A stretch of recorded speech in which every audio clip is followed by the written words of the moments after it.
I hope you are doing well. Today we'll talk about how to fix or how to solve the problem of Spotify for creators with icon settings.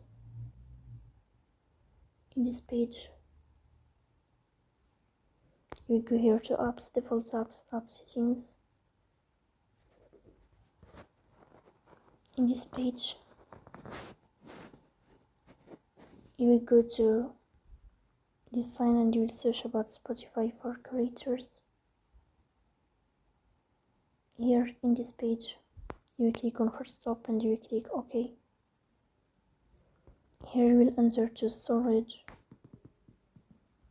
Then here we click on clear cache. In the end, you will turn off your phone and you will restart your phone again to fix that problem. So that's all. Don't forget to support us by like and subscribe. See you next time and thank you for your watching.